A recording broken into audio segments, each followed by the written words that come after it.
And here we are. Are we here? Yes. Everything is working like it should, like always. Because we are professionals here. As soon as I get my audio to work here on my end. For me. Welcome! Ahoy, ball of tennis. My name is Ike. This is Switzerland Play It with the daily news. My daily news, more or less. TAGN, the Angry Game News, where I, on 10 a.m. Eastern, Monday through Friday, tell you about the gaming world, gaming related, and some pop culture stuff like movies and shows. What I find interesting and what I think you might also like or dislike, and you can tell me in the chat. So it's Tuesday, and we got news 24 hours in the past. More news, and never stops with news. And let's get into it, shall we? THQ Nordic Digital Showcase 2025 announced for August 1st.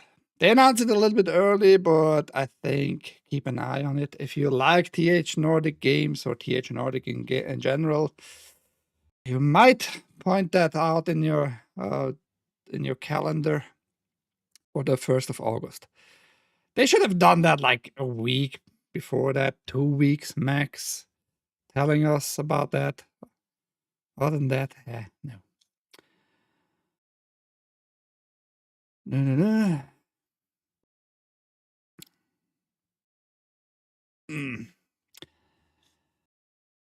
Just read something on Twitch because I'm streaming on Rumble, primarily because I have the most amount of followers and views there. So that's my stream home.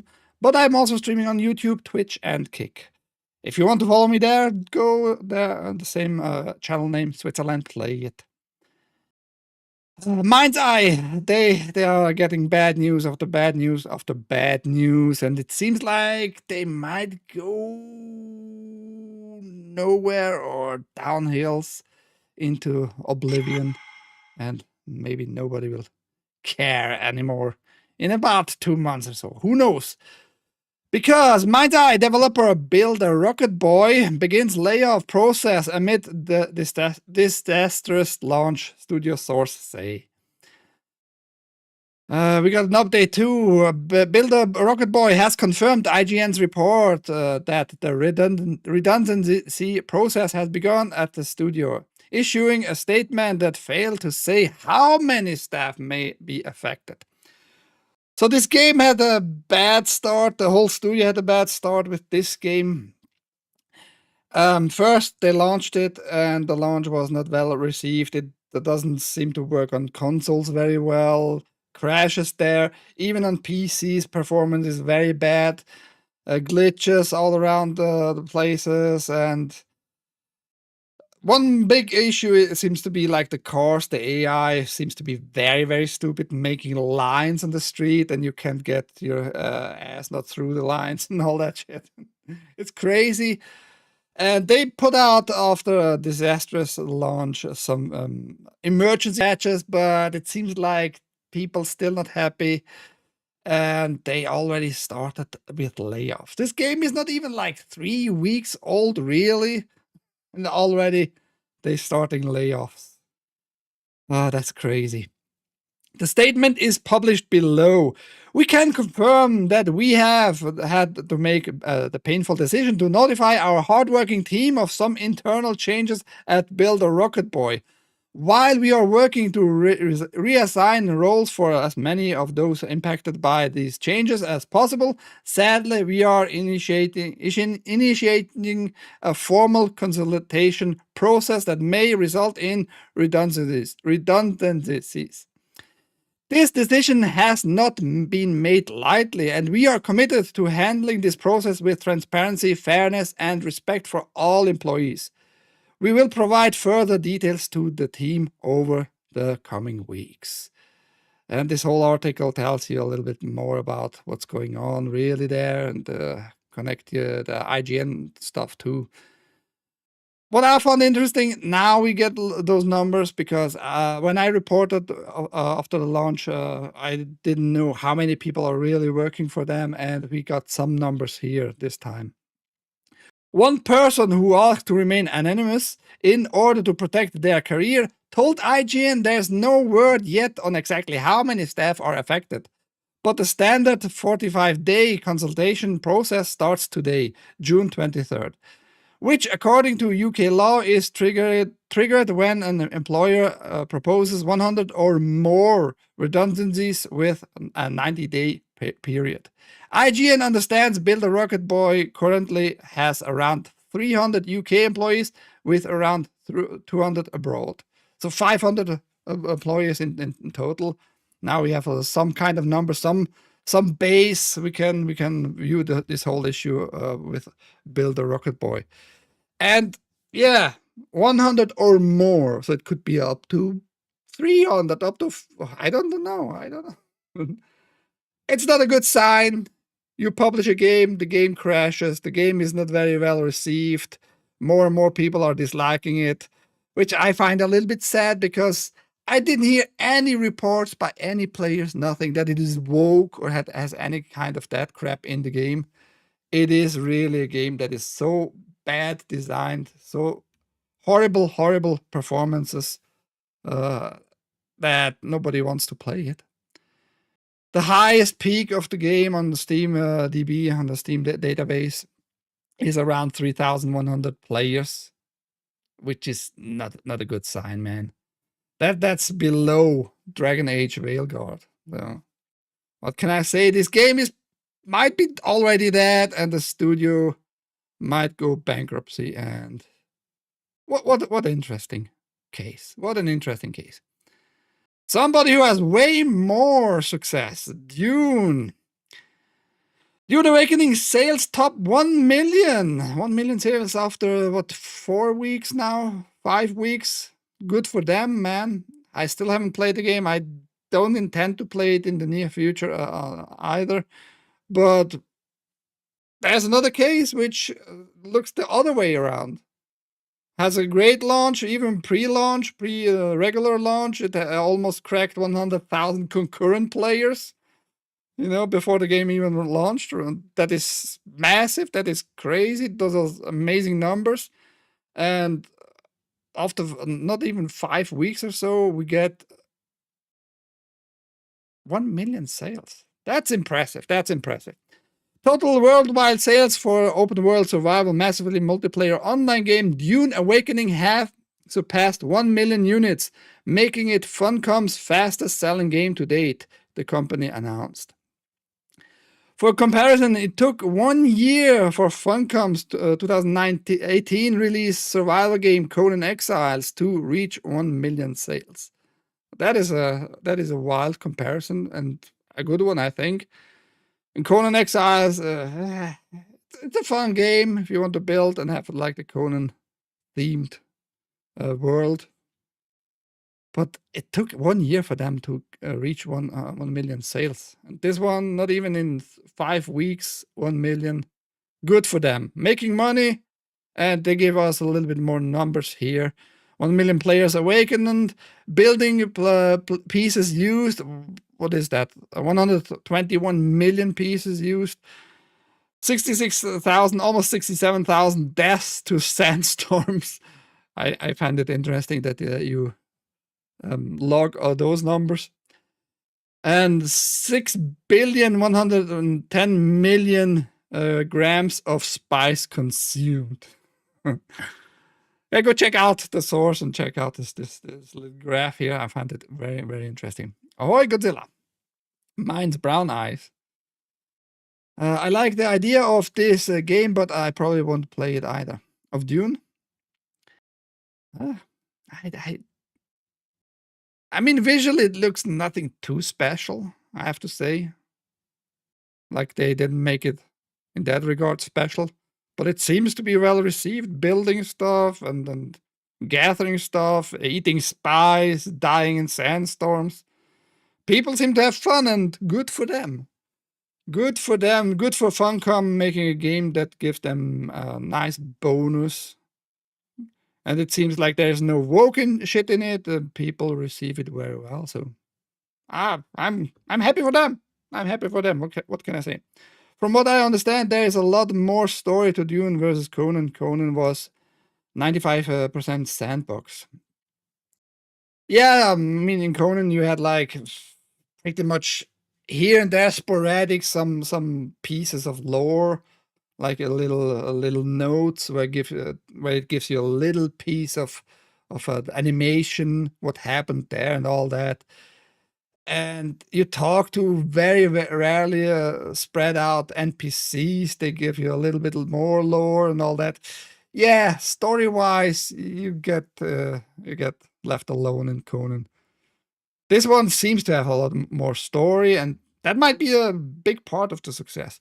Or it might be a big part because it has a nice online community too, Who knows? Who knows? I'm just glad for them, man.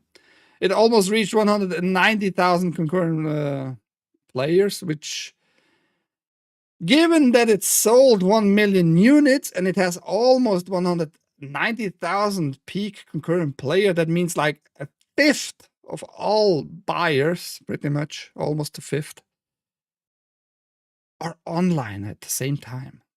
That's crazy. I mean, not all the time, but at one point they reached that peak. Another peak. I'm not caring for that, but it's also impressive, man. Donkey Kong Bonanza is officially the best-selling game on Amazon right now. It was pushed away again by Expedition 33, but still impressive. It's official, Donkey Kong Bonanza is the best-selling game on Amazon right now. Considering the wild popularity of the Switch 2, it only feels right that this highly anticipated game has been climbing Amazon's bestseller chart. At the time of publication, the game sits at 11th on the official Amazon chart, the highest of any single game currently, followed closely by the critical acclaimed Claire Obscure Expedition 33, which, when I checked it, I mean, we can check it right now too, where it is, but it might be behind again. Oh, it got even a little bit more behind now, from 11th to 13th. Expedition 33 still on 11th, and now some tempered glass screen protector for the Switch 2. Got its rank. Still doesn't matter. It's impressive. And only behind the usual mainstays of various Roblox, PlayStation, and Xbox gift cards. Another Switch 2 product joining DK on the top sellers list is an affordable third-party screen protector set for Nintendo Switch 2, which is now on top of it. And the impressive thing is it's going to be sold on, or you're going to get it on July 17th, which is like almost 5 weeks from now, and already got in the best-selling list. Impressive. I don't care for the game. It looks very mediocre in my eyes, but it's gonna be super fun for children. I'm gonna guarantee that for to everybody, because it has all the elements that children like.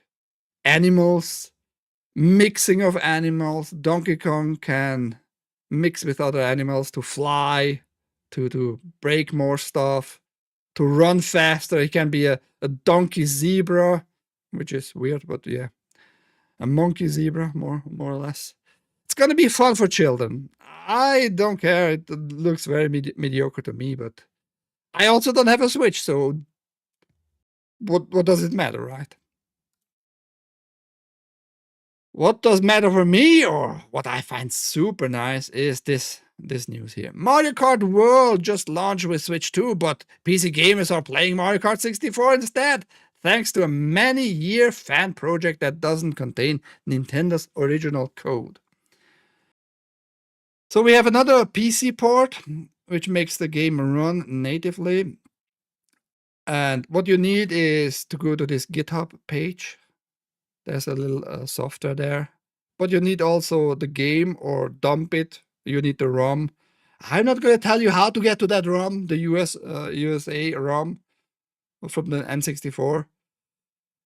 But, and everything behind it's code that works on the PC. It's reverse engineered, meaning no Nintendo code is being used for the.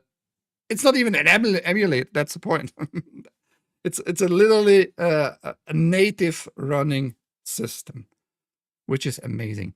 Over 2 weeks have passed since both the Switch 2 and Mario Kart World released, but not everyone is playing the racing game series new title. In fact, the arrival of Mario Kart 64 port for PC might have fans excited to try Nintendo's beloved 1996 gem instead. That's right, you can warp back to simpler times and play Mario Kart 64 again, thanks to a PC port made possible by fans reverse engineering the original game. Spaghetti Kart. I find the name maybe might. I'm not saying like Italians are very thin-skinned, but it might be a little bit offensive, calling it Spaghetti Kart. But I find it a funny name. Anyhow, it's as it's been hilariously dubbed by its developers, is now available to download and try out via GitHub. And no, there's no risk of Nintendo taking it down.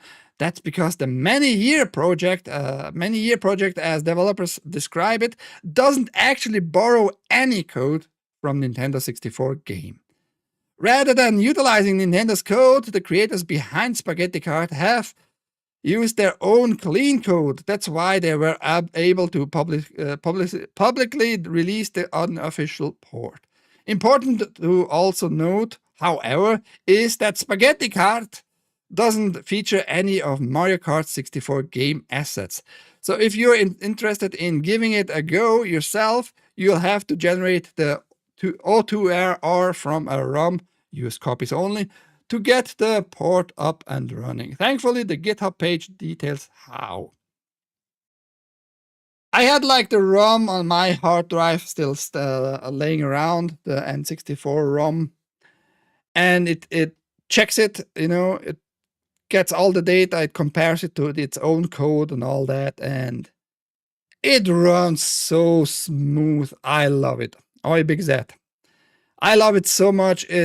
I hope it's gonna get the whole software, the whole client gets better, because for now you just can start it and it auto detects your controller. Hopefully it's in the list of supported controllers, but the list is pretty extent.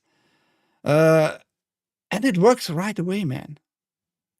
Audio is perfect, visual perfect, 60 frames per second. I mean, what do you want more? 60:9 support pretty much. It looks super clean. It works well. No stuttering. No audio issues. Nothing. Go check it out. Go check it out. The links, as usual, all down below in the video description. If you're on YouTube and Rumble, of course. If you're on Twitch, go check out my page, switzerland.playit.com. You have the article there with all the links too, or on Kick for that matter, right? But yes, I love those projects, those reverse engineering projects.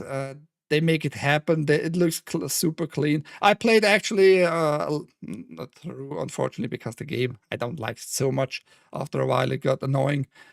Legend of Zelda, the second one on the N64 was released. Majora's Mask. I'm really horrible with names. Majora's Mask, it was running super well. I was pleased with the performance and all that. And you have now a similar case here. Native Mario Kart 64 on your PC. What I wish for the client is to have a menu to set a little bit graphical, the graphical interface, maybe to change some things like the lighting or whatever in the client, and most likely anticipated by me, a net play client included. You want to play that game with your buddies around the globe, and hey, maybe they can make it happen that 8 people can play it at the same time. That would be fucking fantastic. I would love that, but we're gonna have to wait and see how this project is gonna develop. Ahoy, haste! Hopefully, no renderings glitches. This game is tougher to emulate the C buffer mirror. That's the thing. It's not an emulator. Like I said, it's everything looked perfect. Literally, everything looked perfect. I mean, the sprites they made like in their own style, low resolution. I guess you could re-render those in a different or higher resolution too. But besides that, the 3D stuff, perfect. No glitches. I haven't seen jack shit. Everything works perfect. Try it out, man. Just try it out. Links down below. Oh, Eden, been sitting here like an asshole for 20 minutes, then refreshed. It's every day the same time. I'm starting 10 a.m. Eastern. You have to 10 a.m. Eastern. For me, it's like 4 p.m. You're 8 hours ahead of me. It should be so what like 12 p.m. midnight. Whatever. 10 p.m. 10 p.m. So every day for you it's easier. Instead of 10 a.m. it's just 10 p.m. Very simple. Wrap your head around that. It's not a big calculation for you. That's how the GitHub page looks. You have just you have it actually for the Switch too, which is weird, but you can run it natively N64 Mario Kart on the Switch. But I guess it has to be some kind of modded. Linux or Steam Deck might be something for you, Haste, or just a Windows client. I bet they're gonna port it to the Mac sooner or later. But I love projects like that. That's good news in my opinion. 10 p.m. is prime time. Prime time. I'm prime time for Eden. That's how important I am for Aussies. Not really. Yeah, I'll compile it on Linux. That's the thing. You don't have to compile shit. You just double click on that client thing and it's going to compile for you everything what it needs. Something nobody needs, in my opinion, is this. Beavis and Butthead are coming to Call of Duty Black Ops 6 and Warzone with Season 4 Reloaded. And players are joking they are more milsim than most skins in the game. I don't even know what milsim mean. I don't care though. I just want to point out that Call of Duty for me just died even more. It was already dead, I guess, like 10 plus years ago. It died, but that's how it looks today. Is that appealing to you gamers out there of Call of Duty? Call of Duty seems to become, in my eyes, like Fortnite, just first person. Getting more and more weapon skins, more and more like character skins and all that. It's just silly. It's just why? Call of Duty was once like this more serious shooter, you know? And then it got like the loot boxes after a while, and it got even more and more stupid. Now you're sliding around, just like in Fortnite. I don't like this development, man. I just don't like that. But it seems like to have success. People who are keeping playing and stuff like that, and good for them. If they enjoy it, go for it. But I find it looks just silly. Call of Duty is a fucking joke. Was back in the day a realistic army game. It's pure goy slop now. Yeah. Yeah, and microtransaction, which they try to hide it. You might remember 3 weeks ago when I reported about that. Oh, it was not intended to show you in a $80 games on your main screen in your loadout that you can buy this and that. Sure, Microsoft, sure. I think you're a lying cocksucker. But whatever. Oi, GM. Or JM, sorry, not GM. JM, Denton. Good morning, friends. Fortnite is boring. It's not Fortnite. That's my point. It's looking like Fortnite. It behaves like Fortnite. What is missing is just more colors, just more colors on the map. That's all that's missing. And maybe a double jump, maybe a little glider the whole time. But you have all those glider shits too, you know? The double jump you don't have. Does Fortnite have double jump? Am I talking shit? I might talk shit. I don't care because I don't enjoy those games. But if you do, go from third person to first person with the same experience. That's my point. I don't find it enjoyable. That's all. Might as well play something else than COD. Yeah. How about Unreal Tournament 99? And Haste is gonna organize that shit sooner or later. Am I right, Haste? I wonder if they make her ass and thighs way exaggerated, oversized, like the latest game. What game? What the fuck are you talking about? Main attraction of the day. Kalina Liang joins legendary Street Fighter movie as Chun-Li. Exclusive! Kalina Liang, star of Steven Soderbergh's recent supernatural thriller Presence, has landed the female lead role of Chun-Li in Legendary's live-action Street Fighter movie, based on the video games from Capcom. Source tell Deadline. Reps for Legendary declined to comment, and the film's plot remains under wraps. What could it be? Can it be related to Ken? And Ryu, who knows? The story is, hopefully the story is gonna not be diverted too much. I actually liked that one show. I think it was a show, and it was made like into a longer movie of Street Fighter where Ryu and Ken learned their fighting stuff. When was it published? I forgot. It was like a cheaper production, but overall, I liked how they depicted Ryu and Ken, and how they got those mystical powers. I think it was like 2018-ish. We might as well just check it out for a second. Street Fighter. I think it was. No, it wasn't Resurrection. Oh no, it was even older. It was this one. Assassin's Fist. I mean, the poster kind of looks a little bit cheesy. How they like showed off the whole character, the whole plot, and all that, I liked it. I liked it. It was made a little bit cheaper, but overall, I liked the whole story, the bad and the good. How we got Akuma to be or Kuma. What was it name? Kuma? I don't know. Akuma, not Akuma. Akuma.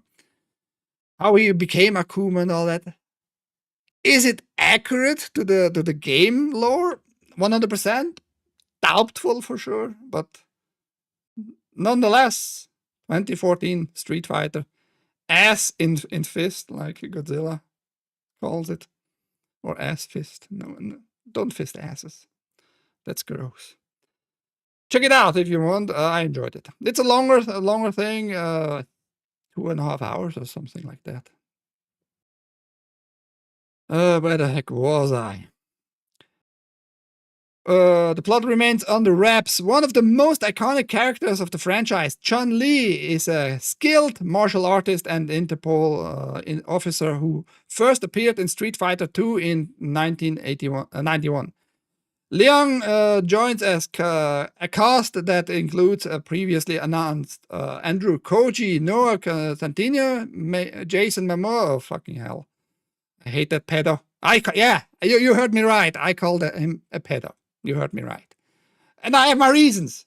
Go to my Discord, talk to me, and I'm telling you my reasons there. Roman Reigns and Orville Pack. I don't know those other guys. Bad Trips, Kitao Sakuri. I'm really struggling today. Is the Flick's director, launched in 1889. Holy shit. Let me take a sip of tea. just to calm down. Ugh. Launched in 1987, Street Fighter is a series of fighting games revolving around intense one-on-one battles between a diverse cast of martial artists. The games often center around a global fighting tournament organized by M. Bison, the leader of the evil organization Shadaloo. Street Fighter has sold over 55 million units worldwide since launch, making it one of the most well-known and highest-grossing video games franchise of all time. Liang stars opposite Lucy Liu. She would be old and also a very, very bad choice in my opinion. Chris Sullivan and more in the critical acclaimed Presence, which released in January via Neon. Around a year after its world premiere at Sundance. Previously, the actress has also been seen in the J.C. Lee thriller Bad Genius, as well as Apple's TV Plus Foundation. Never watched one episode. I should, because I heard only good thing about Foundation actually. She is reputed by UTA, Pain Management in the UK, Authentic Talent and Literary Management, and Goodman Geno Shankman. Names I don't care for. What I care for, and that's my call, is she is a bad choice. Just because she is Asian doesn't mean she is a good choice. Because in Chun-Li's case, look how she looks. Look how she looks. She's just standing there. Titty-wise, it's okay. Chun-Li has not massive tits. Could be a little bit more, but Chun-Li has not massive tits. But if you go down, what the fuck is that? What the fuck is that? That's no waist. There are no thighs here. You can go look up yourself more pictures of her. You're gonna see 0 thighs on any pictures. That's just not Chun-Li, man. That's like her thing. Chun-Li. If you think about Chun-Li, at least if I think about Chun-Li, I think about those juicy, big, nice thighs. I want to bite into those things, you know? Here. Look at this. Unfortunately, it's a video. I can't scroll in. But just go look. Chun-Li thighs. You get like tons and tons and tons of pictures which depicts like what she should have. That's in the game. That's in the Street Fighter 6. Her costumes. There. All kinds of nice big ass. She always had those thighs and that ass. Because she's working out on a daily basis. So you're telling me that was your best choice? Really? I'm just disappointed. I'm just disappointed, man. I avoid live action adaptation whenever possible. And I think you should avoid that too. I mean, in my case, I also am gonna avoid it because of Jason Momoa. That's another big reason. But come on, man. What the heck is this? What the heck is this? Why you think that was a good choice?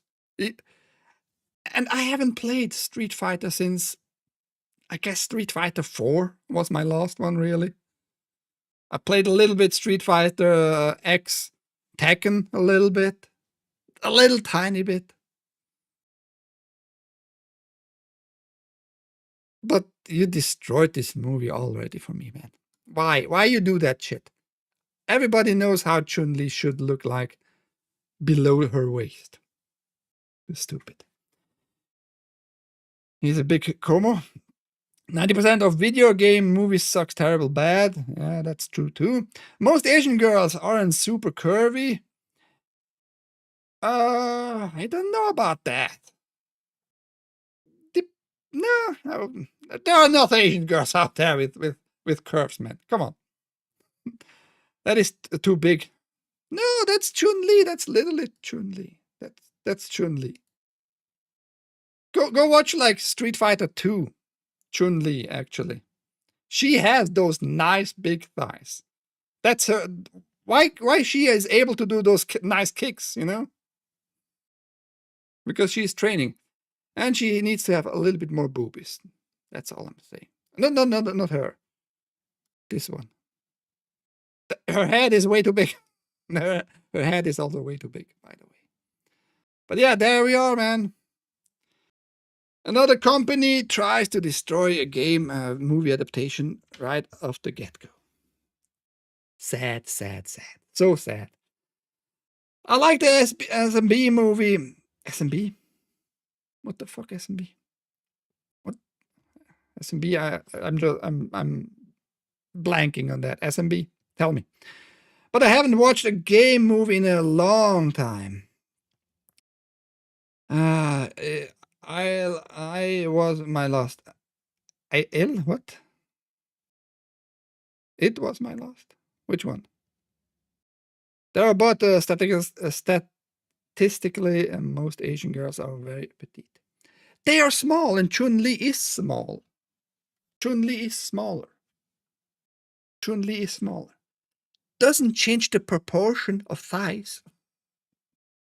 The thighs need to be in proportion big, nice, and juicy. You want to be strangled by those legs. That's what I'm telling. Those legs, I'm not terrified of those legs and those thighs. I would be horny and terrified of those thighs and legs. Be choked with. That's all I'm saying, man. That's all I'm saying. Yeah, that's. Did I finish reading? Yeah. I'm not gonna read the rest. The rest is lame and unimportant. But yeah, there you have it. They massacred Chun-Li already. Marvel reportedly turned down offer from original Blade writer because it was in a good place. Yeah, sure, Marvel, sure. Such a good place you are in.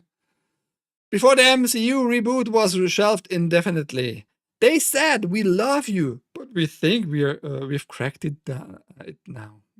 Sure.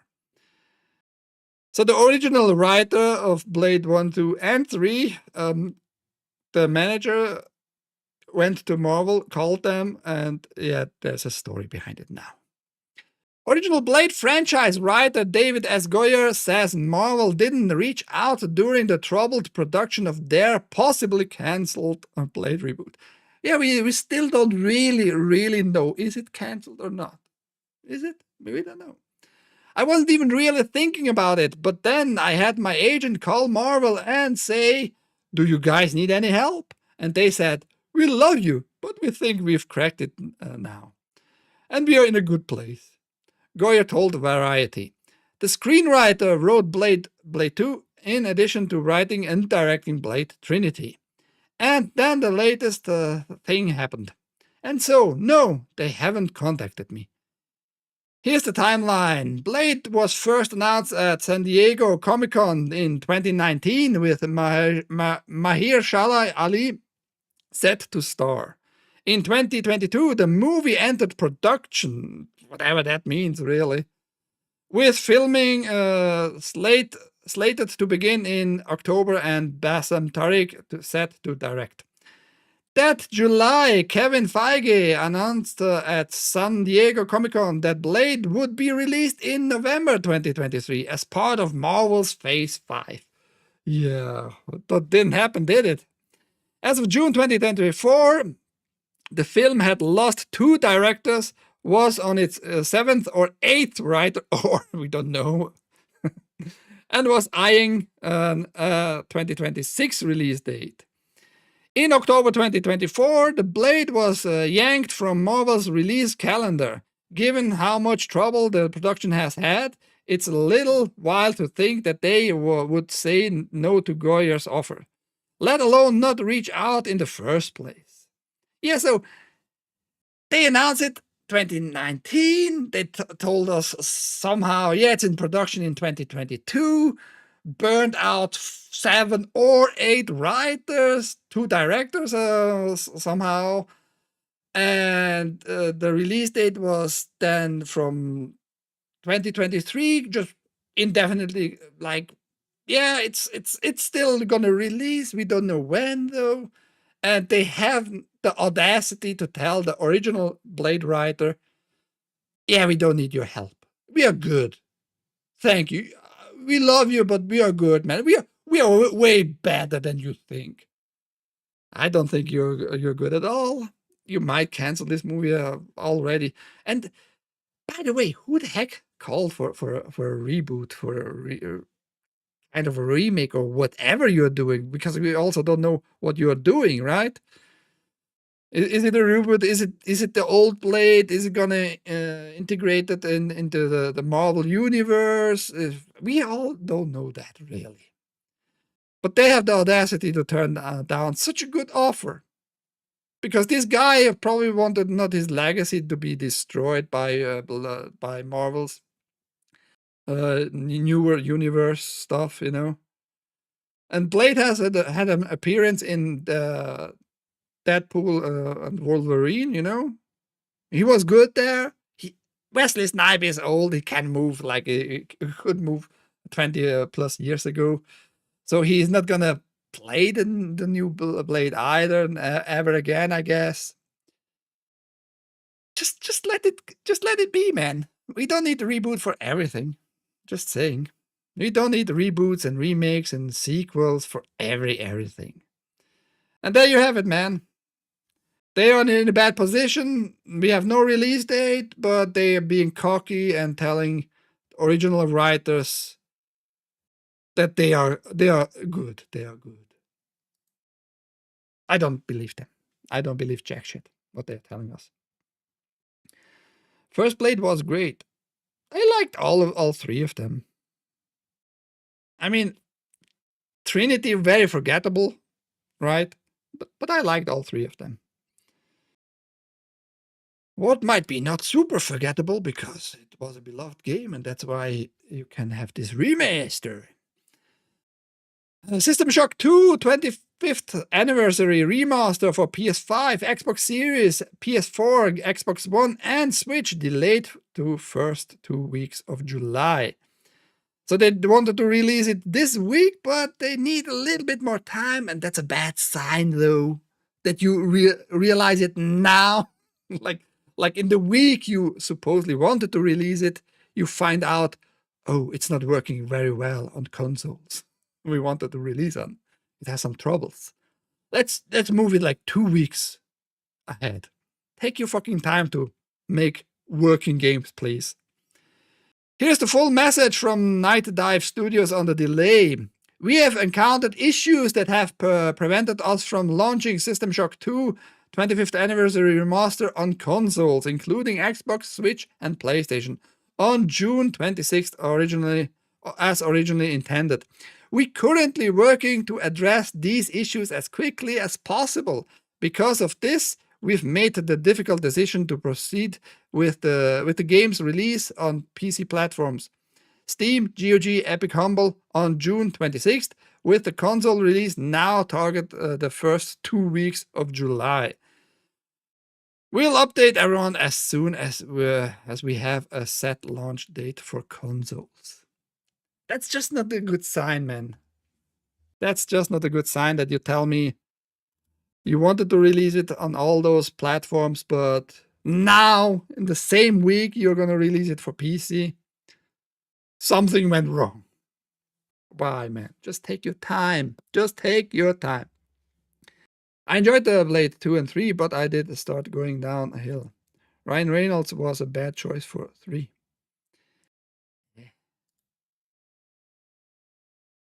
Ryan Reynolds is just a baby face. It's all okay. I think he's not a great actor, but he's like a fun character overall in every movie he's in. I have less trouble to watch him than many other actors these days. That's all I can say about him. Man arrested after apparently stealing about 10,000 US dollars worth of Nintendo Switch games from libraries. That's what a weird case. The Marin County Sheriff's Office related the news this week that it arrested 45-year-old Oakland man Jamal Reed Obafumi after he allegedly stole roughly $10,000 worth of Nintendo Switch games from a number of different libraries.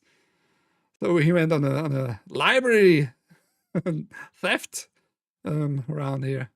Crazy. Reed Obafumi was connected to a string of at least 7 different burglaries of Marin County libraries. Robberies took place between April and June of this year, as mentioned above. Multiple libraries were hit across Northern California. Once he was arrested, Reed Obafumi was booked into the Marin County Jail. He's been slapped with 12 felony charges, which include multiple counts of burglary and committing a felony while out on bail. The notice from the Marin County Sheriff's Office reads, "Our libraries are pillars of the community and must be safeguarded for everyone to enjoy." The brief report doesn't go into detail about what the plans were for those stolen games. It's possibly that Reed Obafumi intended to resell them and take home the profits. No, he was just collecting the games. He didn't want to sell those for sure. Why would a criminal want to sell his stolen goods? Yeah, and we had like 3 weeks ago almost, this other theft with the 2,800 plus Switch 2 from a truck.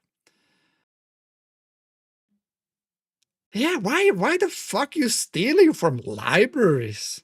I mean, I get it. It seems like they had a lot of worthwhile goods in them, but libraries, really? And libraries are usually there for communities who have not all the money to buy every book every time, but to go and lend it, rent it, whatever, get it home, read it in 2 weeks, in 3 weeks, whatever, or play. They even lend you games, which is cool. And you being such a dick and steal from people who might be poor, you know, in a sense. What a scumbag. Reed Obafumi, you are a scumbag. That's it. Square Enix isn't ruling out another Final Fantasy Tactics style game if the strategy RPG's remaster sells well. We sincerely hope that this happens. So the remaster is gonna be released. I forget the dates. September. In September this year. 30th September.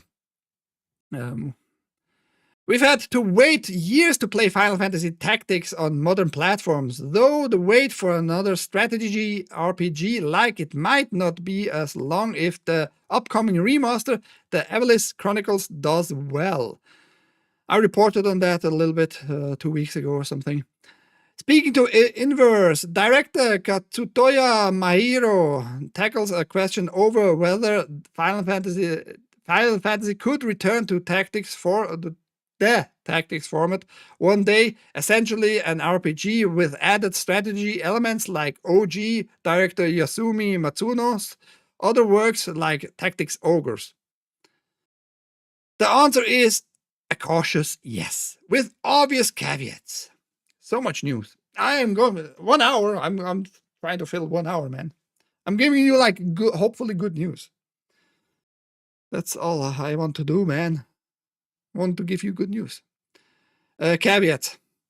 While we cannot make any promises about the future, if this title is successful, it will not only demonstrate that there's interest from gamers, but also the viability of tactical games as a business, Mahiro says.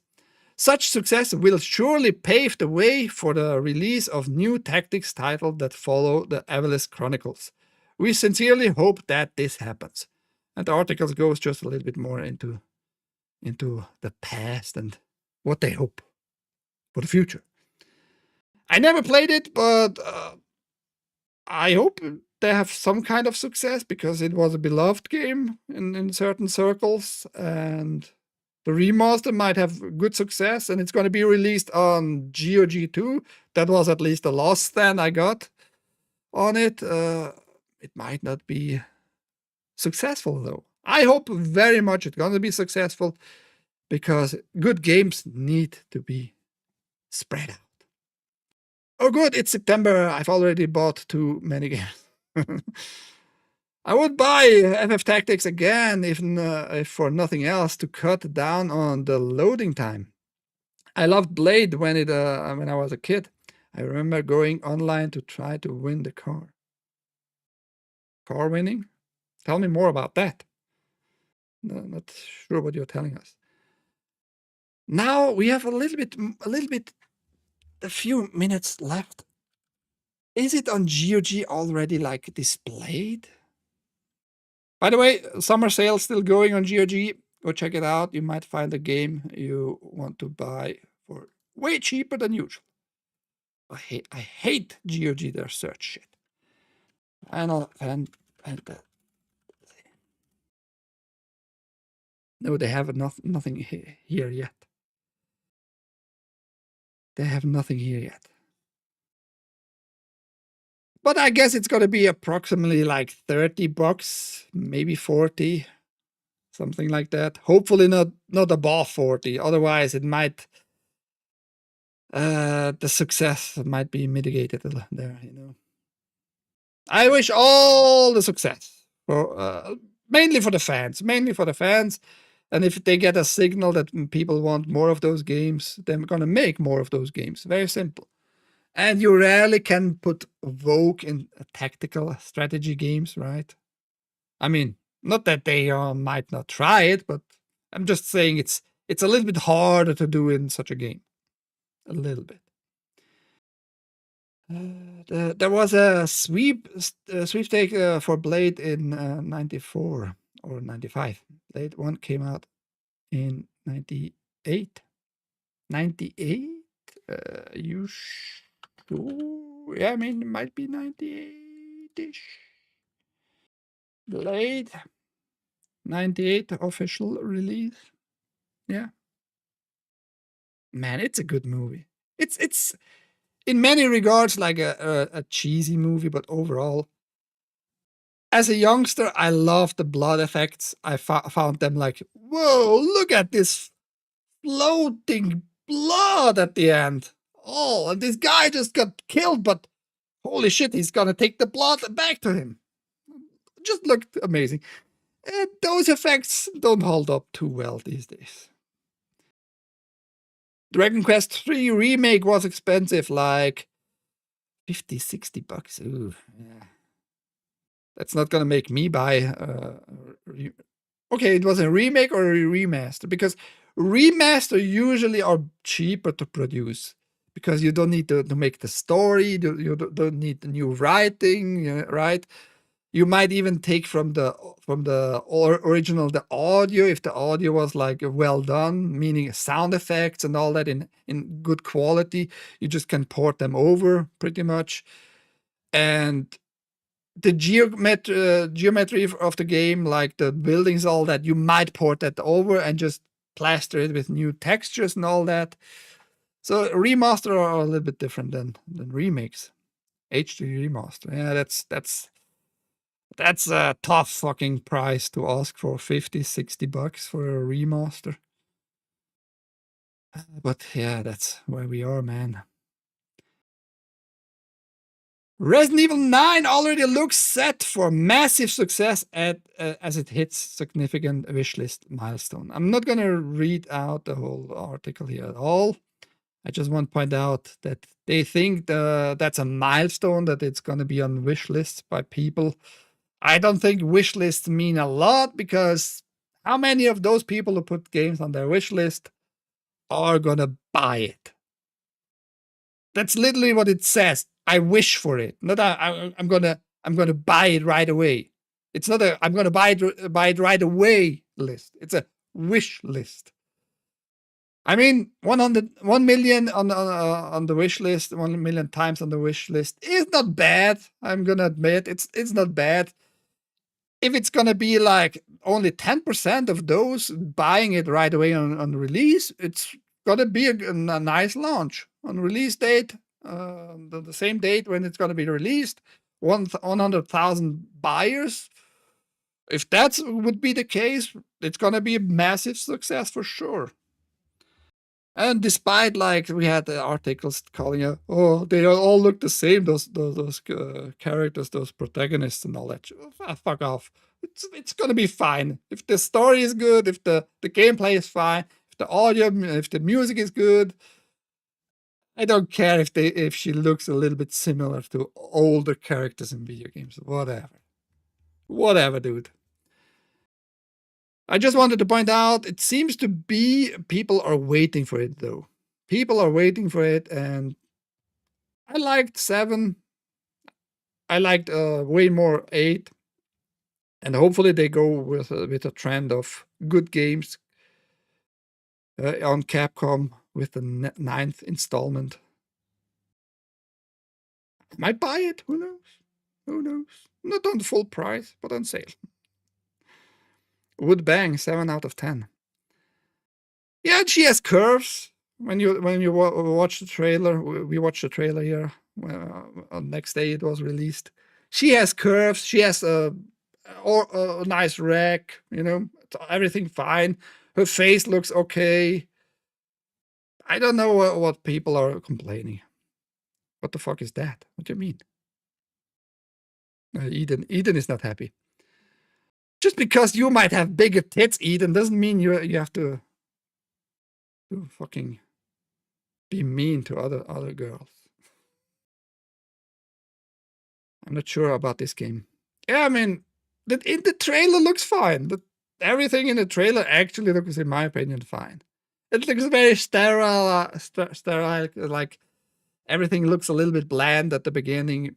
But, I mean, it's FBI. Maybe they wanted to go with this more clean, super clean look, you know. Today is the day, everybody, by the way. I want just to remind you all. Ironheart is going to be released today. Are you going to watch it? Are you going to watch Ironheart? Anymore, I don't care what is being produced. Current year, I have 0 expectation. And if I do, usually they are negative because I expect most stuff made to be garbage post 2020. Not everything. I was surprised by Expedition 33 a lot. I like the game. The woman there could have a little bit more curves at places, sure. But other than that, the game is very good. The developer came out later being stupid. That's a different story, though, I think. But yeah, the game itself was good. Was a big surprise. Was a big surprise. Hopefully it's not written like network television. What? You mean Resident Evil 9? No, Resident Evil 9, I think it's gonna be fine. Because the style looked very like the Resident Evil 8 version. Like visually, gory, bloody, darkish. I think it's gonna be fine, play-wise and everything else too. And we had like, when was the last time we had like a real female good protagonist in Resident Evil? Was it in Resident Evil 3, Jill? I am not sure. I mean, Jill was fine and all that. I didn't enjoy the remake though. I stopped playing the remake after maybe 3-4 hours. I played like the original one here on the channel, which I enjoyed more. But since then, we had 6 in between, but 6 was like a disaster, in my opinion. Everything in 6 was bad, in my opinion. Gameplay, music, protagonist, depiction of them, the dubbing, the voice acting, the story made no sense at that point. Everything in 6 was bad for me. Then 7 came and redeemed itself in the franchise. You know, 8 was good, but since 6 we had like no. Even in 6 you had like those chapters. You played with multiple protagonists, right? So Jill was really the last female protagonist. So it might be a good thing going back to a female one. Resident Evil 9! 9! Godzilla, 9! Böser Godzilla! Like the Expedition 33 Asian woman. Oh, yeah, her ass in the bathsuit. Okay, back to the last news for the last 2 minutes. Ironheart creator says you don't have to have seen any Marvel titles to enjoy the Disney Plus show. I wanted people to be able to open the show and flip through in the same way you could a comic book in a store. So you say your show is absolutely irrelevant. That's what you're telling me. And you don't even realize it, I think. You don't even understand what you're telling me right here. So you don't need to know jack shit about the Marvel universe. My show is so irrelevant. I got money to make it, though. I made it. Enjoy this garbage. Just flip through it. Doesn't matter. Doesn't matter if you started at episode 4, by the way. Doesn't matter. That's what he is telling us. Which is... most people are... I think they are really, like, massively retarded. Like, brain dead. Almost brain dead. They don't realize what they are spitting out. Not even it's painful sometimes. It's painful with those creators. Why do they get money to make garbage? Why do they get fucking money to make garbage? And then everybody around those people and those people themselves wonder, why was it not a success? Why was my garbage, my crap, my shit I produced not successful? Because maybe you're a retard. Maybe that's the reason. Maybe you made garbage and nobody wants to see it. But yes, a reminder, today you can watch the first 3 episodes of Ironheart, and next week, or in 2 weeks, and I think it's next week, the second half of the whole show, episode 4 to 6, and then it's over. 6 episodes in total, which nobody cares for. But people are gonna rip it apart and laugh about it and make it look even stupider than it already is and all that. Crazy, crazy. I liked it. Original 3 was good. It was fine. I liked 1 and 2 a bit more. The OG Resident Evil 3 from GOG is best. Yeah, because all 3 on GOG are really good ports. And you can skip like the loading in between from room to room, by the way. And with the summer sale, you can get them all 3 for about $25. Let me check out. That's gonna be the last piece of information for today for you guys. Resident. I